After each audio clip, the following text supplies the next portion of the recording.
Welcome to the fourth session of our ongoing course on Constitution and Constitutionalism. The idea is to go through the content of the book that Baba Ambedkar had planned, and we have so far covered the introduction to the course, where we have gone at large, looking at the constitutionalism, the principles of constitution, what the constitution is really all about. And in the second session, we have looked into the principles of democracy. We have had a very in-depth survey of the idea of democracy and various meanings. And we also looked at the principle of federalism, principle of separation of power. And in the subsequent session, that is in the session number 3, we have looked into the three organs of the government from the point of view of the three principles, the democracy and the separation of power. And today we are going to look into a very important aspect of the constitutionalism, that is the relationship between the union government and the state government. But though it looks very simple at the outset, as we are going to see today in our presentation, that's a very interesting topic as we dwell deep into the ideas, and particularly the ideas of Baba Ambedkar when it comes to the federalism. So let me begin with sharing with you a presentation. And yes, so this is the presentation. And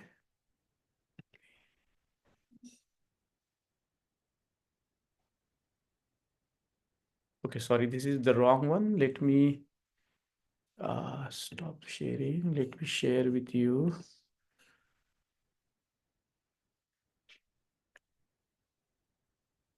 No, wait. Just wait, okay? File, the set 4. Okay.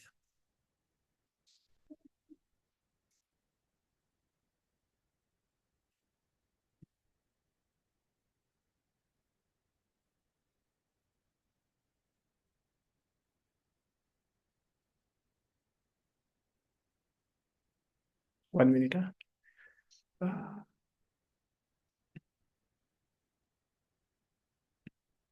Okay.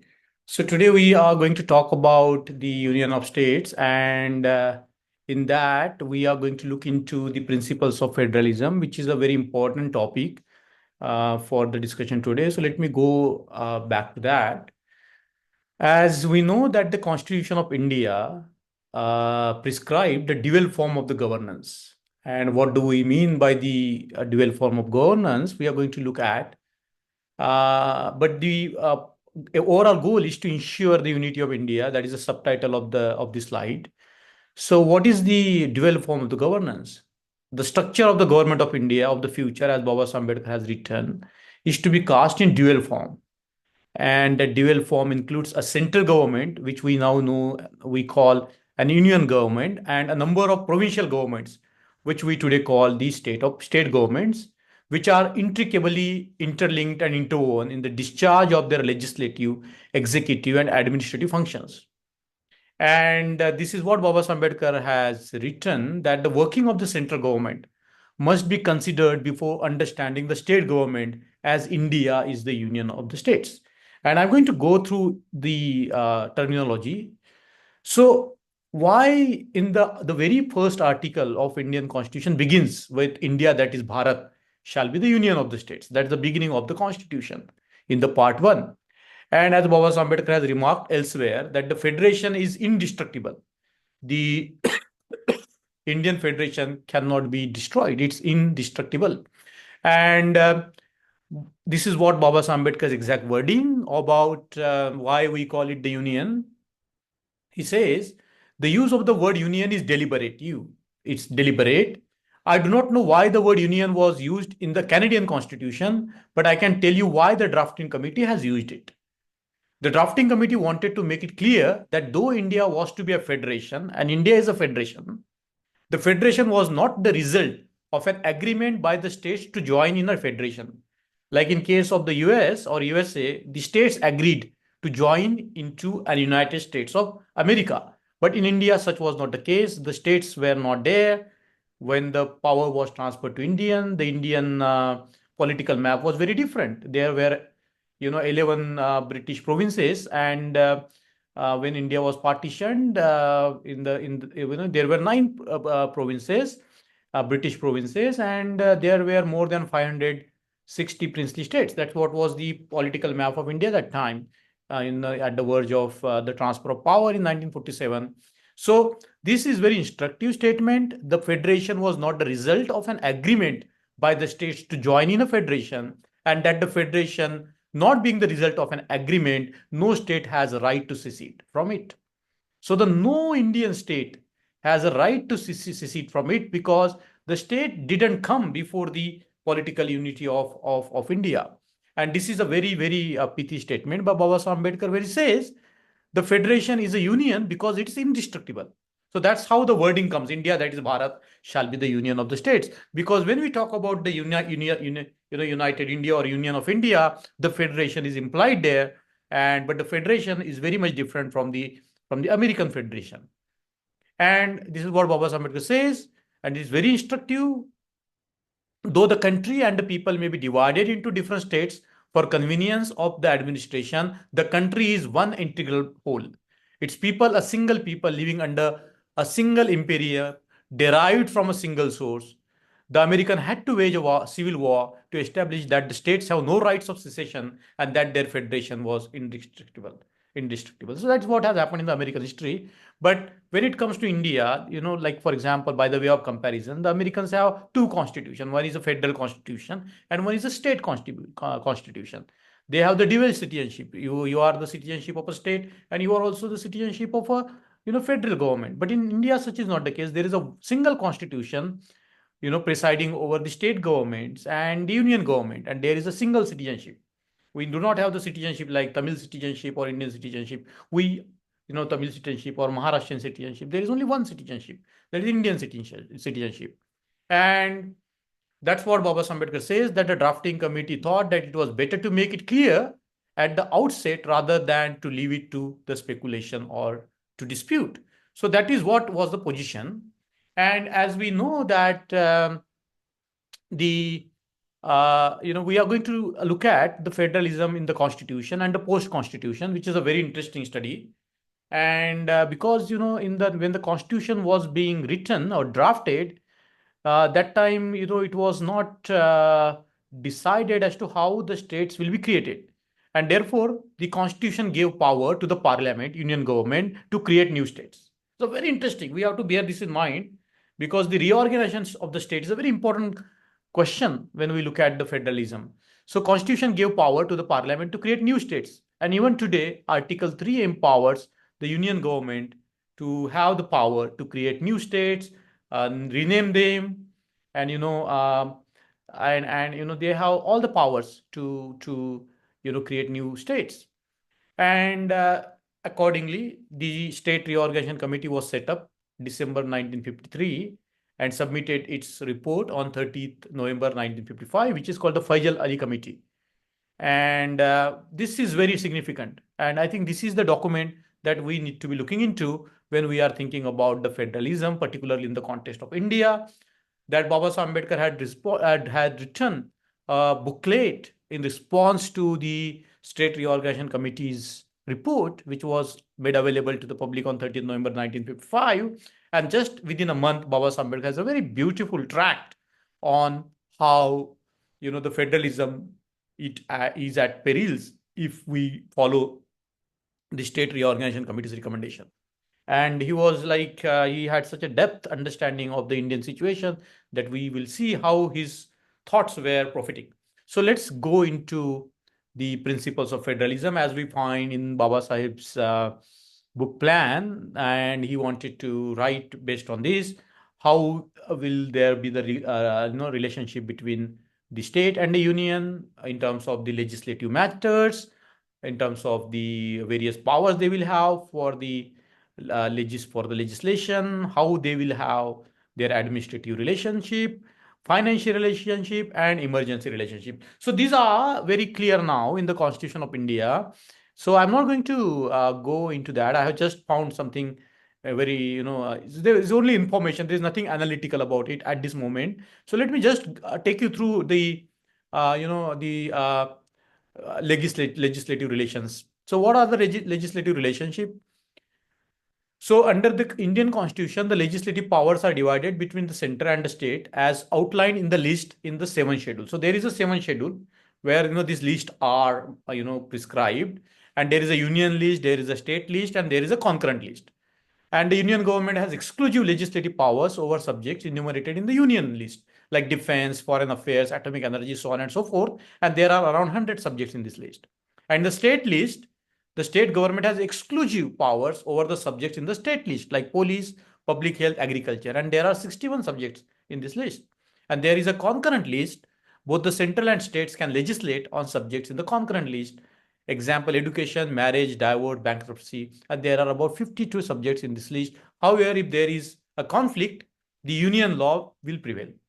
And the residuary power, if something is not covered within the list, the residuary power are in the hands of the center.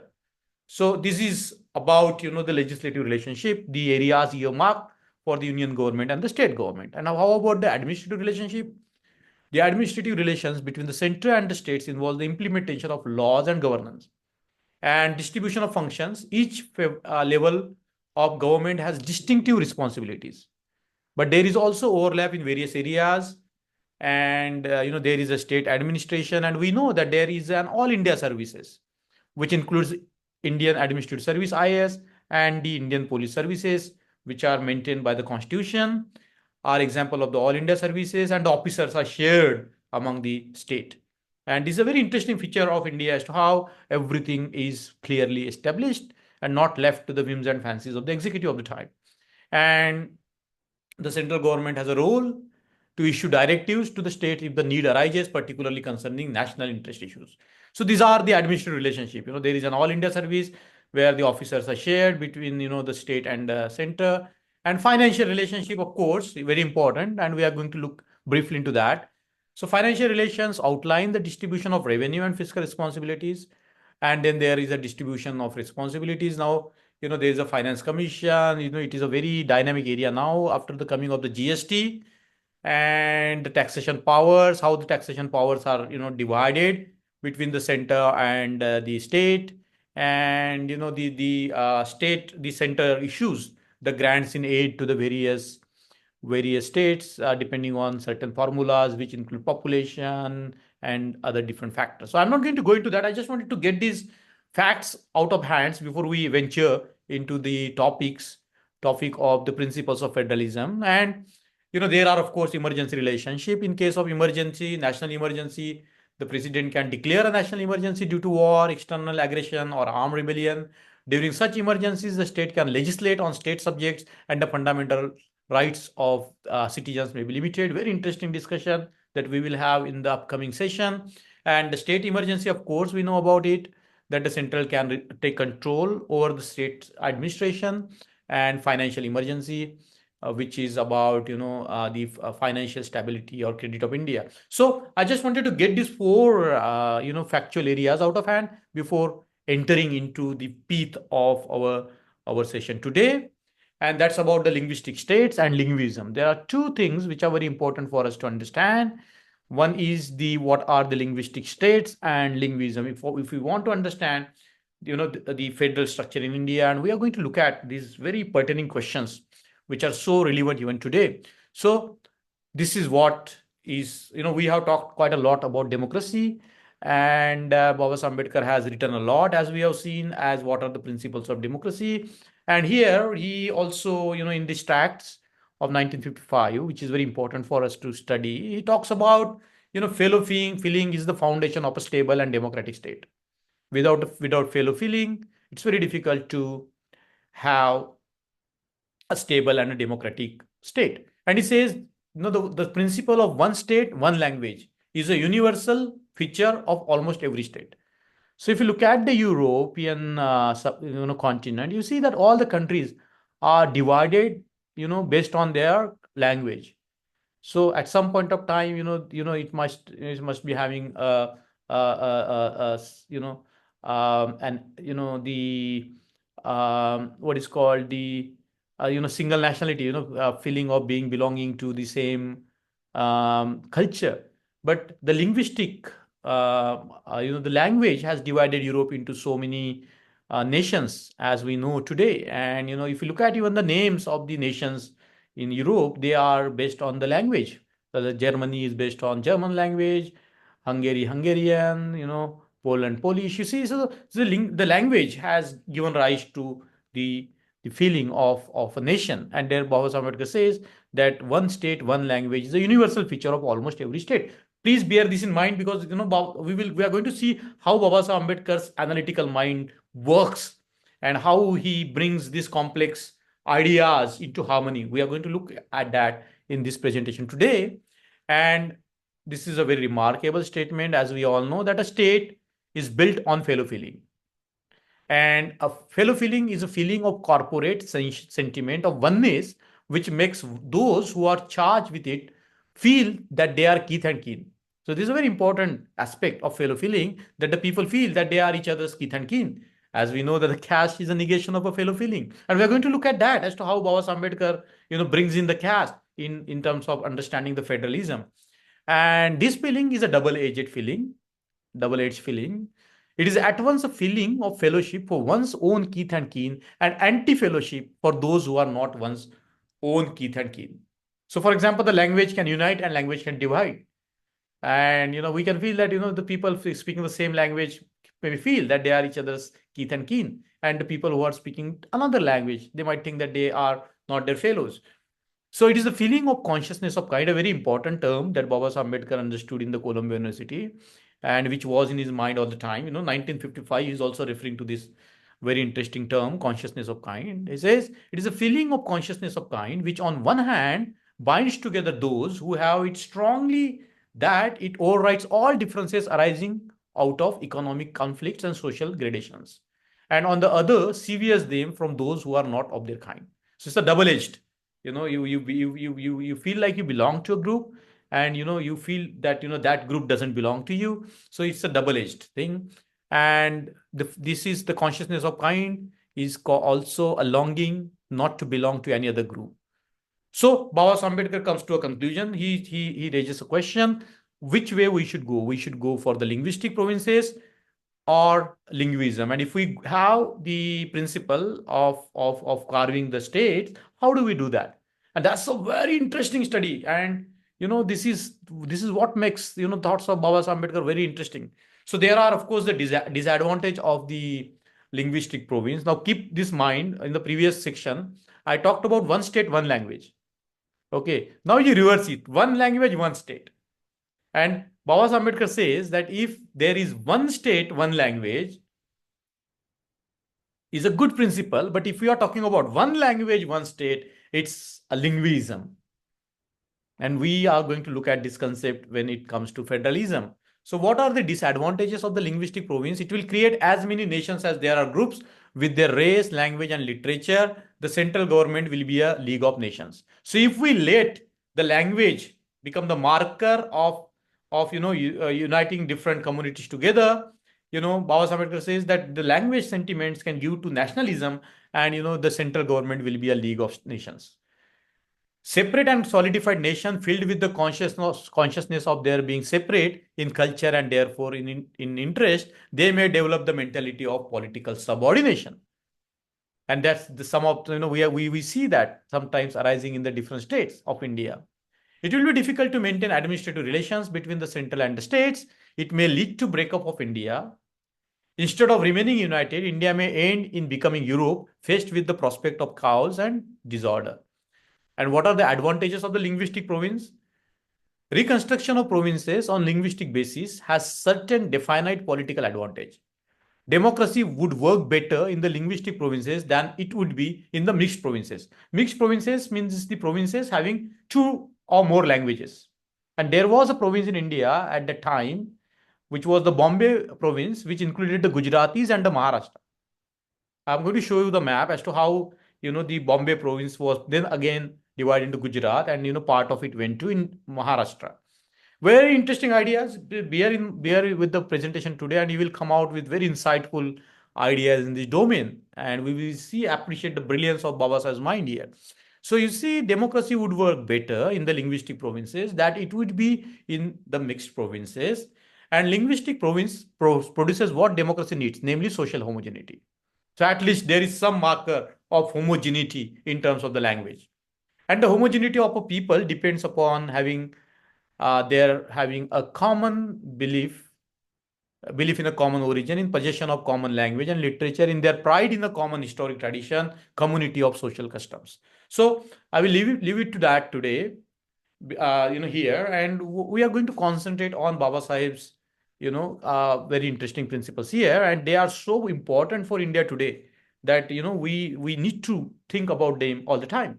So Baba Sahib Ambedkar says, instead of going for one language, one state, we should have one state, one language. So we can have many states having the same language, not one, like UP, we're having Hindi language, but it's such a massive state that it begins to dominate the other states.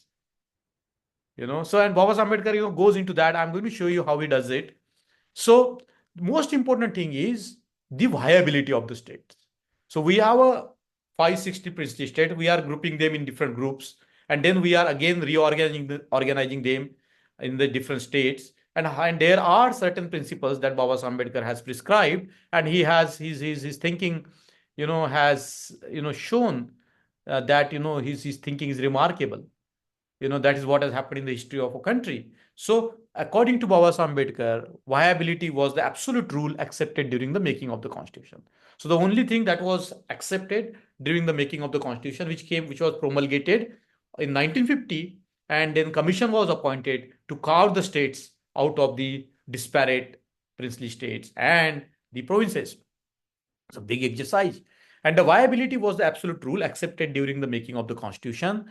And only those Indian states which were viable were allowed to remain as independent state. All others were submerged into the neighboring states. So there are basically three criteria to understand the viability of a state. One is certain state, certain size. It should have a certain size. It should not be very small. It should have a certain size. It will have a certain volume of population, and that certain volume, certain size can easily be earmarked, calculated. And the third and the very important is they should have the commensurate amount of revenue. If the state viable, the state which is to be carved out doesn't have the commensurate amount of revenue, then it's very difficult to make the state viable. So there are these three principles that has to be borne in mind. Certain size, certain volume of population, and the commensurate amount of revenue. These three principles have to be borne in mind. And Baba Ambedkar says that there should be no room for self-determination. He says that the state should have no, they should have no right for the self-determination. So very interesting. And he says there is no scope for the sub-federation within the federation. Like, you cannot have, there was a talk during I'm going to refer to it briefly, that the north and the south, and in the north, the population was consolidated in a single largest state, the UP, and the people in the south, they were so much, taken aback by that, and they thought that, the South India there can be the sub-federation, the North Federation and the South Federation, and the two federations will come together and make a large federation. That's what that was also an idea floating seriously in the minds of some politicians from South India. So this is very important. Is there a scope for sub-federation? According to Baba Ambedkar, there is no scope for the self-determination, and there is no scope for the sub-federation. So let's look at the principles for reorganizing the states. And this is what Baba Ambedkar has, given. Because there was, when the states were reorganized, there was one state, the Bombay state, which included Gujarat and the parts of Maharashtra, which was the mixed state and had two languages, the Gujarati and Marathi. So it was a bilingual state, and it was not viable, as Baba Ambedkar has shown through his analysis, that it cannot exist together. And then we know that then Gujarat came into being, and Bombay, the part of the Bombay was given to the Maharashtra. So This is what Baba Ambedkar says. These are the principles. He says the idea of having a mixed state must be completely abandoned. Secondly, every state must be an unilingual state, one language, not one language, one state.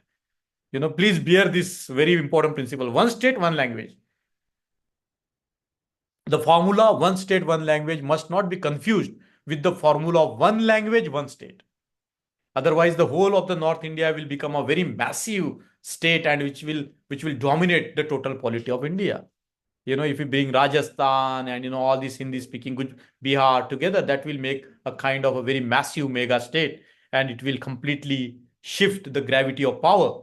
So Baba Ambedkar says that the formula of one state, one language must not be confused with the formula of one language, one state. The formula one language, one state means that all people speaking one language should be brought under one government irrespective of area, population, dissimilarity of conditions among the people speaking the language. This is the idea that underlies the agitation for United Maharashtra with Bombay. This is an absurd formula. That's what Baba Ambedkar said. This is an absurd formula and has no precedent for it. It must be abandoned. A people speaking one language may be cut up into many states as in done in other parts of the world. Very important. This principle is so important for understanding the federal concept in the context of India. And going further, he says, into how many states of people speaking one language should be cut up? There is a massive state speaking one language. How should we cut it up? He says we should cut it up depending on the following condition: the requirements of efficient administration, the needs of the different areas within that particular state which is to be cut up, the sentiments of the different areas, the proportion between the majority and minority. This is the fourth is very important. And when he talks about the majority and minority, he's referring to the caste system. His insights are so useful even today, as we are going to see in this presentation. And he says, as the area of the state increases, the proportion of the minority to the majority decreases. So the massive states are not good for the minorities. So for example, for the scheduled caste, the smaller the state, it's better for them to have the power. And he says, and the position of the minority becomes precarious, and the opportunities for the majority to practice tyranny over the minority becomes great. The state must therefore be small. In the massive state, because the power is dispersed, and he shows in this very interesting booklet as to how it happens. And I'm going to show you how it happens, how Baba Ambedkar has analyzed it. And he says the minorities must be given protection to prevent the tyranny of the majority. To do this, the constitution must be amended. Baba Ambedkar, the man who drafted the constitution, is recommending the amendment of the constitution 2 times. In this paper, he's recommending the amendment of the constitution. He says the constitution must be amended and provision must be made. This is very important. For a system of plural members constituencies, 2 or 3 with cumulative voting. So very interesting, how the Republican form of democracy can come into reality. Baba Ambedkar has, studied deeply, and in this context, he says that, how we, protect the minorities from the tyranny of the majority, which is happening today, and which I'm going to show you based on what Baba Ambedkar has analytically showed. To do this, the constitution must be amended and the provisions must be made for a system of plural member constituencies, 2 or 3 with cumulative voting. And he also goes into depth of the Indian taxation. He refers about the Indian taxation system. And, he says that I'm going to write in the future, but, this is 1955. Baba Ambedkar wanted to write a complete, treatise on the Indian taxation system as to how it can be done. And says that the financial viability of the state depends on the question of capacity to bear taxation and will to tax. And he says there is enough capacity, but there is no will. And he goes into the example of the prohibition of alcohol. And he says how it decreases the excise revenue. And then he says that how the increase in the income tax and the sale tax have a bearing on the urban classes. And he says that, the land revenue can be increased by, land taxation and so on and so forth. So he has a very interesting scheme of taxation, which, apparently we do not have. We have to look into various writings of Baba Ambedkar and construct a picture of the Indian taxation system that he might have imagined or thought through, because he talks about the state finance, the principles of state finance, and so on and so forth. This knowledge is so important for us to understand. I just wanted to put it here to show you that in the context of GST, what is happening. GST is also dual tax, the center and the state, what is happening there, and how the constitution was amended, because here also Baba Ambedkar talks about the constitution amendment, and we know that the constitution was amended, 101st amendment to the constitution, where the GST was made the part of the the constitutional law. So you see, this is just to touch upon some interesting point. But now I'm going to go to the the Indian aspect of federalism, and Baba Ambedkar talks about the caste nations and Indian states. This is a very interesting studies, and it's the prophetic aspect of Baba Sahib's analytical understanding, that see how that has resulted into the Indian political system. So majorities and minorities, and Baba Ambedkar says that the Indian is a nation of caste. Every caste has a feeling that they are the nation, and he says that of course the caste cannot be the basis of representative democracy or republic, and therefore we should understand that it in terms of the majorities and the minorities. And this is he has analyzed the caste in a very deep insightful way in other writings, but this is very interesting way of looking at the caste system from the political point of view, from the point of view of the what is called the representative democracy or the republican form of democracy. And it gives us an idea as to how the republican form of the political system can be developed. And we get a clue as to why Baba Ambedkar wanted to rename his party as the Republican Party of India, because he wanted to have the power transferred to the people, of the various communities, and there was the way to do it. And I'm going to show you what Baba Ambedkar meant by that. So he says that there are some peculiar features of the caste system which must be, however, be noted. He says castes are so distributed that in any given area, there is one caste which is major, and there are other castes which are small and are subservient to the major caste owing to their comparative smallness and their economic dependence upon the major caste, which owns most of the land in the village. This is true. And he names the caste, like the Reddis or the Jats or the Marathas or the Kapus, the Kammas, the Thevers. We can understand this, the emergence of the dominant caste. And this is a very important and insightful statement.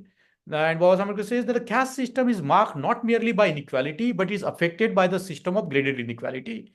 All castes are not on par; they are one above the other. There is a kind of ascending scale of hatred and a descending scale of contempt. Very important phrase in the scheme of Baba Sahib's thinking about the caste system. And he says, a caste has all exclusiveness and pride which a nation has. It is therefore not improper to speak of collection of caste as a collection of major and minor nations. So this is what Baba Ambedkar says. What is the effect of caste system on politics? And he is very prophetic. The present form of the electorate is perpetuating the same sort of a tyranny of the majority over the minority. So this is what is the problem, with the present day electorate system. And Baba Ambedkar says this categorically, that the present day electoral system is not good when it comes to the minority. It doesn't, make the minorities part of the democratic system. And what he says that the effects of the caste system on politics are like that. He says voting is always communal. The voter votes or the candidate of his community and not for the best candidate. So the voter votes, as we know that in India, the people do not cast their votes, they vote for their caste. So the voting is always communal. And that is what Congress party has been doing for the decades, finding the candidate who, that's what, who belongs to a particular dominant caste. And the majority community carries the seat by sheer communal majority. It's very interesting. Imagine the situation in all the constituencies where there is single member constituency. In India, there is a single member constituency with the first past the post. So even if a person gets 30% of the votes, they are elected. So why this is important to understand is because the majority community carries the seat by sheer communal majority. The minority community is forced to vote for the candidate of the majority community. And I think this is very interesting. This is what is happening in India today. And the votes of the minority community are not enough to enable the candidate to win the seat against the candidate put up by the majority community.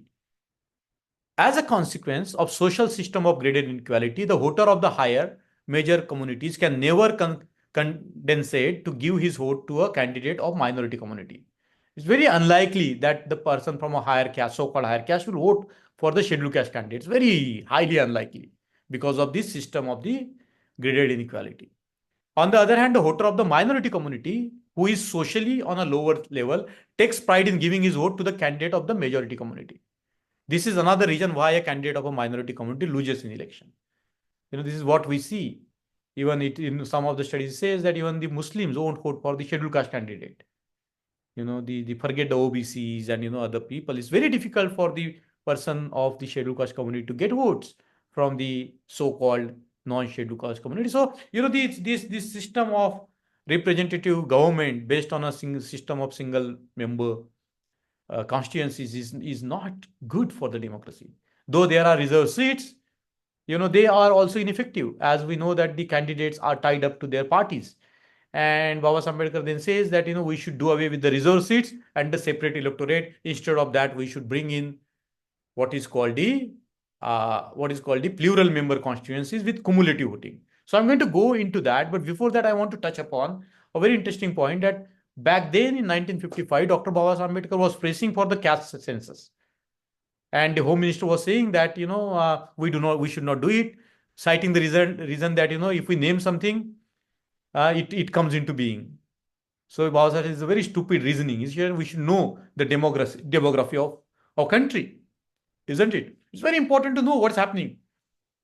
And the caste census will give us a total picture of how the various communities, the percentage of various communities, how much, seats they are winning in both Lok Sabha and the state assemblies. And that will give us an idea whether, the representative democracy or Republican form of democracy is succeeding, whether the minorities are getting represented.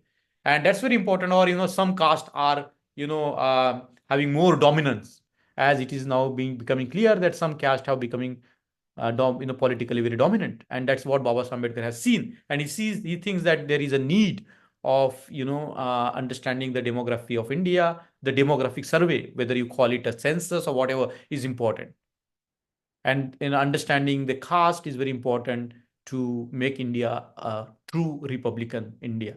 So you see, the distribution of caste in different linguistic areas must be known, and caste setup within the linguistic area generally says that it contains one or two major caste, large in number, and a few minor caste living in subordinate dependence on the major caste.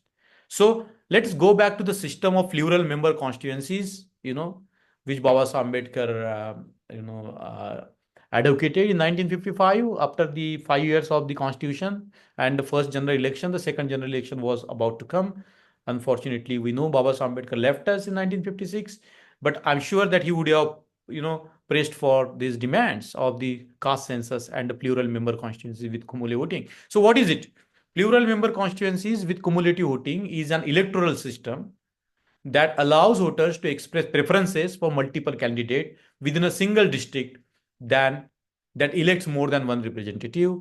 And he says, because if we do not do this, if we do not have the plural member constituencies with cumulative voting, linguistic states may become Jat state, a Reddy state, or a Maratha state. His fear has come true. There are certain castes which are so politically dominant that they corner the major power. So let's look at this concept. What is a plural member constituency?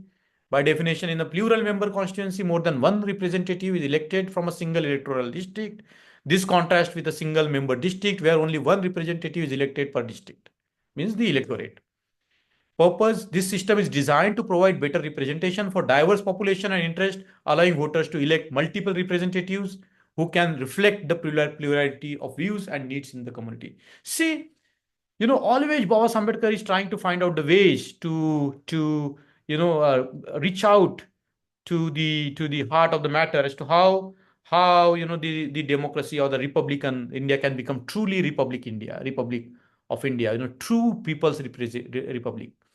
So these are just some technical points, that cumulative voting, how it is done. I'm not going to go into that. You can look it into any sources. These very interesting ideas, and how it works. You can definitely look into that.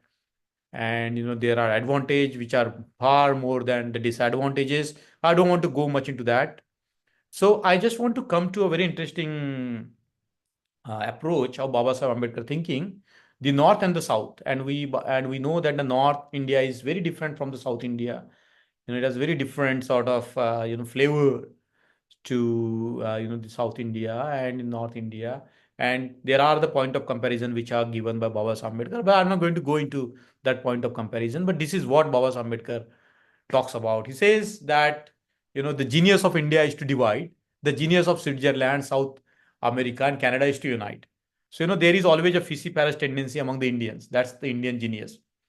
And Baba Ambedkar says that's why we cannot have bilingual states. But then these are very interesting questions. He says the equality in the size of the state consisting of federation is a matter of consequence. So he says that it's very important to have the states having the equal size. If we really have to have a true federal structure, it's very important and very, very essential to have equality in the size of the states. And he says linguism in excess is counterproductive. So, if there is a Hindi nationalism, that's why these states in the south are very wary of Hindi nationalism. For that matter, Hindu nationalism, isn't it? And Baba Ambedkar says, he has a very interesting take on the official language. And he supported the official language, Hindi as an official language, till the time, there was very interesting ideas, because the Hindi that, the official Hindi is very different from the Hindi spoken. Actually, it's a crafted language. And he said that if we when the constitution was translated from English to Hindi, and Rahul Sankrityan was heading the committee of translation, and he found that there are so many common words throughout the Indian languages that it can be understood anywhere in India. Like, for example, the word kacheri or tehsil. These are the words. They have come up with the system of the terms, the dictionary of terms, which can be understood anywhere in India, whether you go to Tamil Nadu or anywhere. So they have this official Hindi which has to be crafted, which has to be created.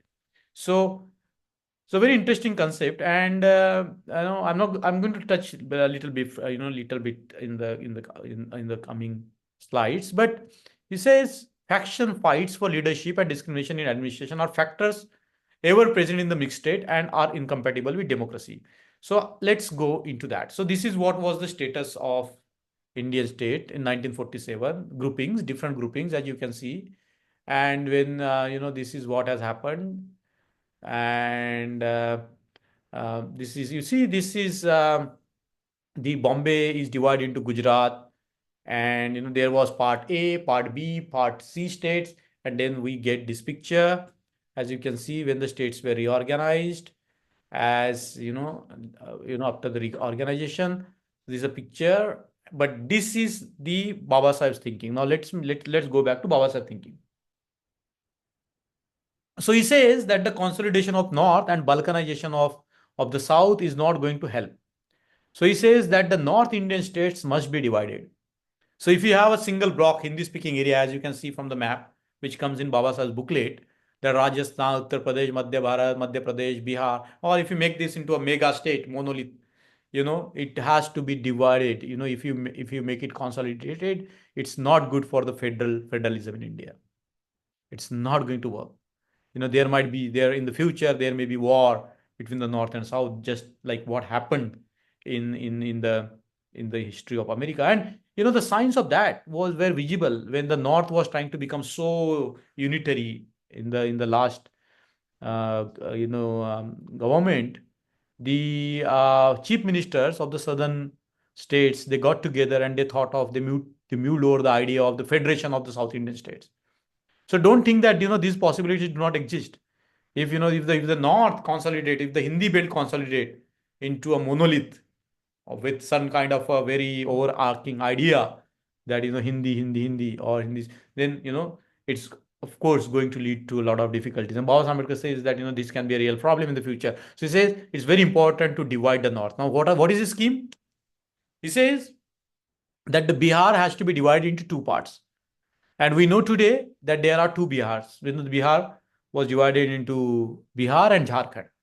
Similarly, he talks about dividing Madhya Pradesh that time. And then, it has to be done. This is how prophetic was Baba Sahib Ambedkar. Now we have Madhya Pradesh and Chhattisgarh. But very interestingly, what is remaining to be done is with Uttar Pradesh and with Maharashtra. So Baba Sahib Ambedkar recommended three divisions of, Uttar Pradesh. He said it has to be divided into three states. But, unfortunately, it didn't happen. Only one state was carved out, Uttarakhand. And of course, Mayawati did it. She tabled a resolution to divide UP into four states.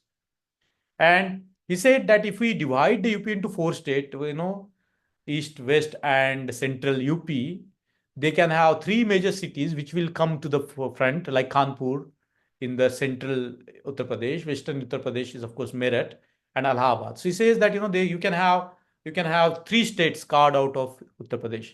But very interestingly, this is what he said about Maharashtra. He said that Maharashtra can be divided into three states.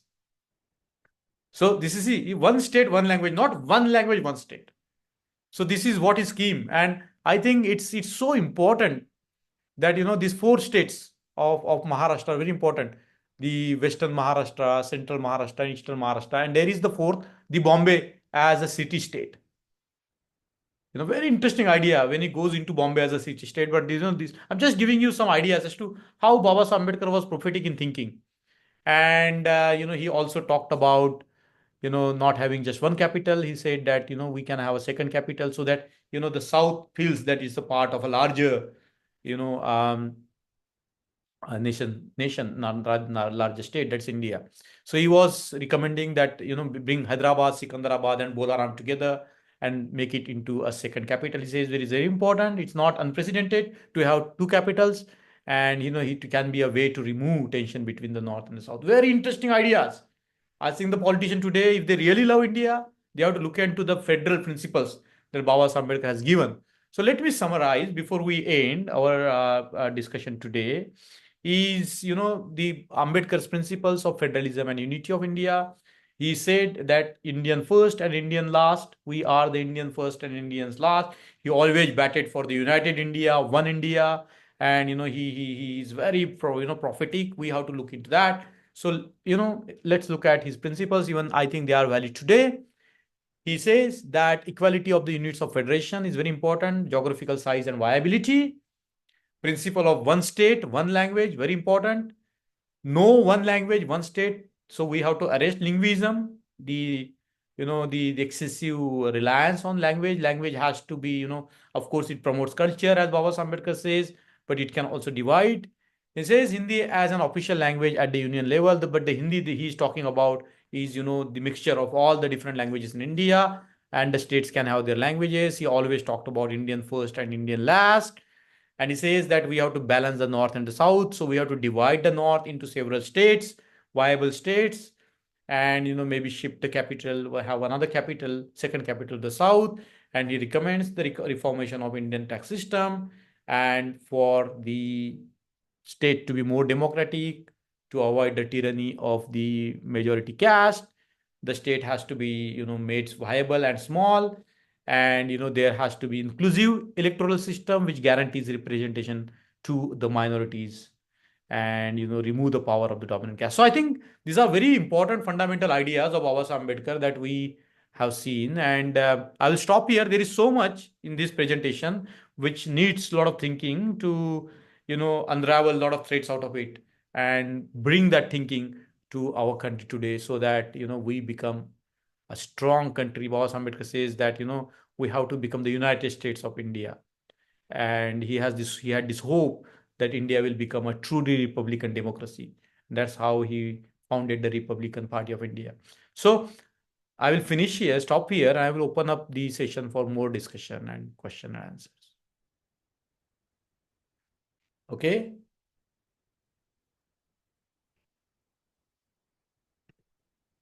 So anybody has anything to comment upon or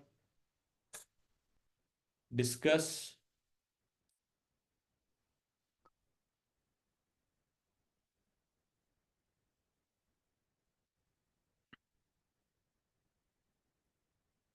Yes, Ram.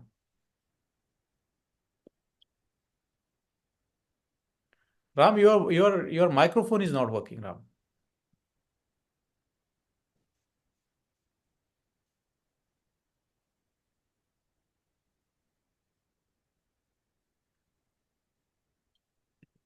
Mangesh sir, good evening.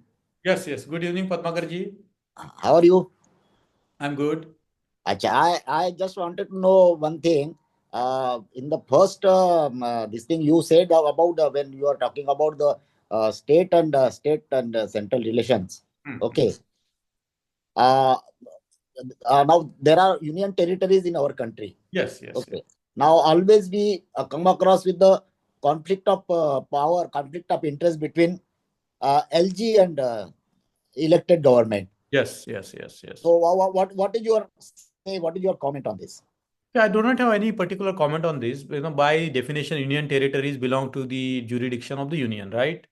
So Okay, they have to be, if they want autonomy, they have to be converted into the full-fledged states, okay, right? And once they have a full-fledged state status, they can have their own independent legislative bodies, independent administrative structures, and so on and so forth. So I think, if to remove the excessive interference from the union government, huh, they have to be that. That's what there is a demand for the Ladakh as a state, right? yeah, And that's why there is a demand from Delhi as a state, right? They yeah, wanted to have the full authority, legislative power, the full power to the people, okay, right? okay, So that's what I would say on this. oh, okay, thank you. So Ramji, your mic was mute. You can speak now. Yeah. Jai Bhim, Namo Buddhaya to each and everyone. Yes, I'm from Gujarat yes, and just been to Jaipur and Jodhpur and Udaipur. right. Meet with our peoples over there. Are we planning to doing something to reunite all the states under one umbrella? Just asking.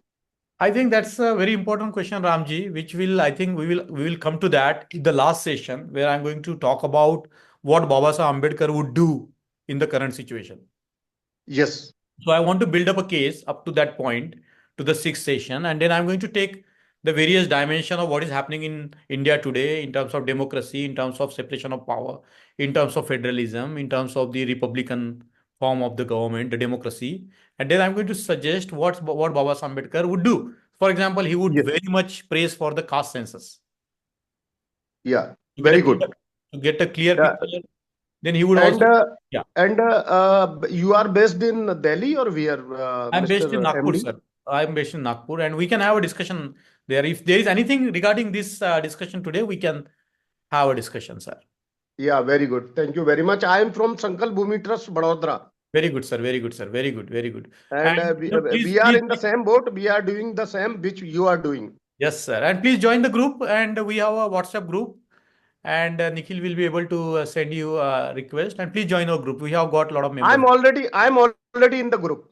Very good, sir. Very good, sir. Ram, sir. Very good. I'm already in the group and I am focusing on the एक रहेंगे तो नेक रहेंगे, the same thing. Great idea, sir. Great idea. And moreover, I am concentrating on the how to enter in the business also. We will come to that. Let's meet at the last session. This is the fourth. Then there is a fifth on citizenship, which is another very interesting, insightful session. At least I think so, because that gives us an idea as to why we should not fear the authoritarian form of government. What is the rule of law? So please join in for the Right. next session. And the final, I'm going to talk about what Baba Saheb Ambedkar would do. Yeah, right. We are working on the Baba Sahib advice. 3M is very much needed for the current scenario. Yes, sir. Yes, sir. Great, Mind, sir. money, and muscle. Yes, sir. Yes, sir. Yes, sir. Yes, sir. Yes, sir. Yeah. Good, Okay. good, Ravi. Good, good. So anybody has Thank you. anything to say, anything to add, anything to comment? Thank you. Thank you. Thank you, Ram.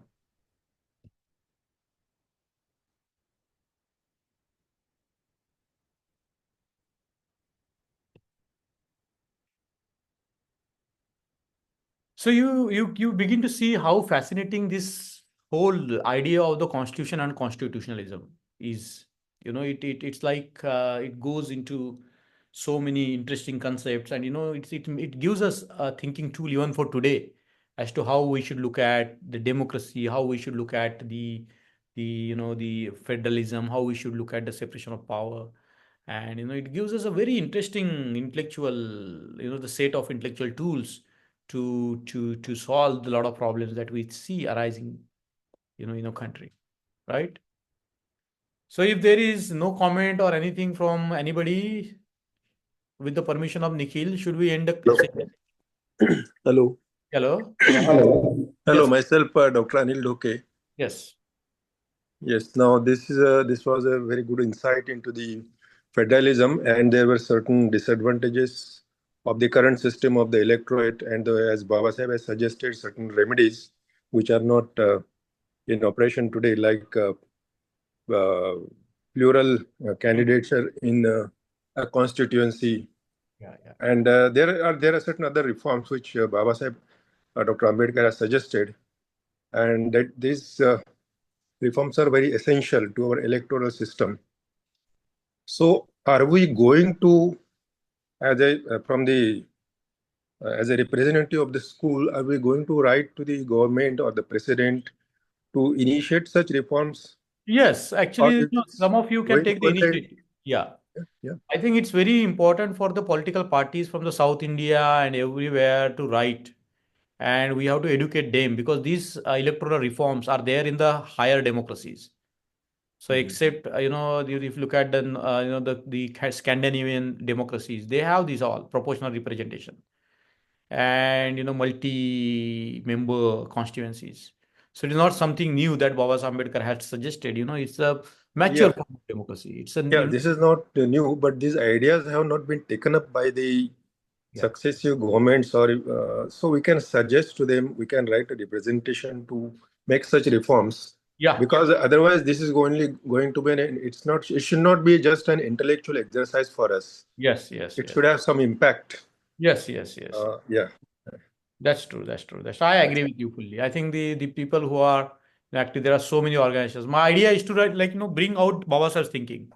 yeah, And I would like to thank Mr. Dahivale. You are spreading the teachings of Baba Sahib. You are making us aware. Actually. Until unless we understand what Baba Sahib said, only then we can start acting.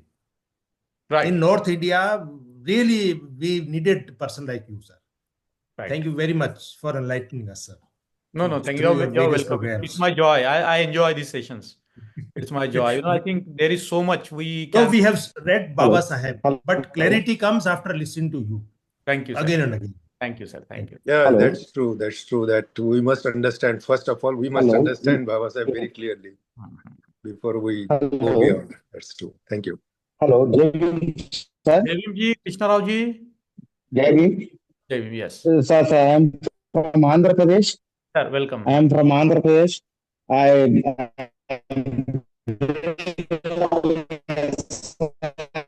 Jain के लिए मैं होता हूँ मैंने लेकिन अच्छा superficial इधर depth Ambedkar thought is very reaching the people is very superficially. They don't know depth of the Ambedkarism. Your reaching is very well to us, sir.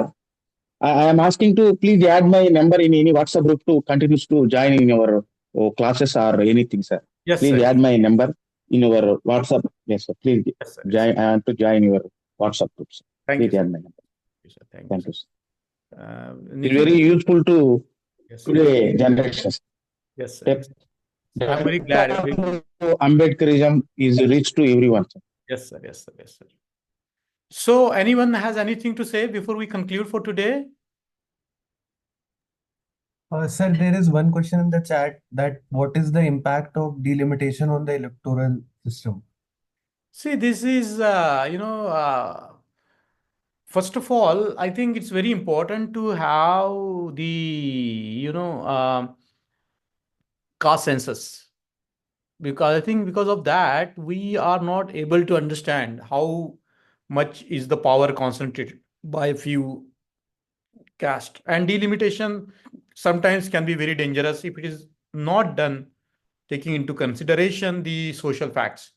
So the delimitations have to be, there is a word in the American politics called gerrymandering, where the constituencies are carved to benefit certain parties. And it may happen so if somebody has a data, and it is said that some parties have a clear-cut data about at least how the caste are distributed, and they play on to that. So the limitations is, of course, has to be done with a full knowledge, having the full data in hands. And they should be carved in such a way that one caste should not dominate so much that, the other people will be at the loggerheads. So I think what is important is, we have to talk about everything. And as, Dhoke Sahib said that we should have a think tank which will educate not only the so-called scheduled caste, only Ambedkarite, but the parties at large, because I don't think such kind of education was there. When Baba Sahib Ambedkar was there, if you look at the Constituent Assembly debate, he was educating them. He was telling them, what is it? That's how we have this constitution. It's a miracle actually to have such a constitution. If it has not been for Baba Sahib Ambedkar, where would this India would be? Balkanized totally. The kind of principles that are underlying our constitution has kept our country alive. And no one can, doubt that. The term balkanization, please explain that. It's dividing, like, the Europe is divided into like Russian states. So, it was a United States of, Russia, but USSR got dissolved, and, the Balkan, the state in the Balkan area, they got separated, right? Okay. So, like this, imagine a situation where Tamil Nadu is ceding, Kerala is ceding, Andhra Pradesh is ceding. They will say that we don't have to pay to Bihar. We earn money, we don't have to pay to Bihar, if we do not have the proper fiscal federalism. So there are all these important questions. The very important questions. So what I'm saying is, we should educate people. We should have, and this is a small attempt to educate, and this is not my thinking, it's coming from the giant of a thinker like Baba Sahib Ambedkar. I'm just, trying to pass over what is Baba Sahib Ambedkar has been articulating. And I think this is very important for the country, for the progress of the country, not just for the scheduled caste, not just for the Ambedkarites, it's for the country. And as Baba Sahib Ambedkar said, that the Indians will realize that there was no bigger a patriot than Baba Sahib Ambedkar. One day, then it's happening. So I don't know much about Rajasthan and how Rajasthan can be divided. There has to be studies, there has to be viability, there has to be size, So I think we have this mind to look into, analytically understand. But I don't think there is any move to divide Rajasthan. Right. We have never heard about it. Yes, there is a question here, so that's what I was responding to. Some Vishal Haryana party of Rao Birinder Singh years ago, he demanded some districts of Rajasthan. That was never saw the day. Right. And here, I don't think any demand is there from any region of the Rajasthan. Yes. No demand. All are satisfied here. No, there is that's why this tract of Baba Sahib Ambedkar is very important, and he wrote it in 1955. And we have to go back into that study. So, very good. Let's meet up in the next session, which is going to be very interesting and very enlightening. And we will carry forth our investigation into Baba Sahib's thoughts and how they relate to the present status of a country. So, thank you so much. Jai Bhim, and see you in the next class. Thank you. Thank you so much.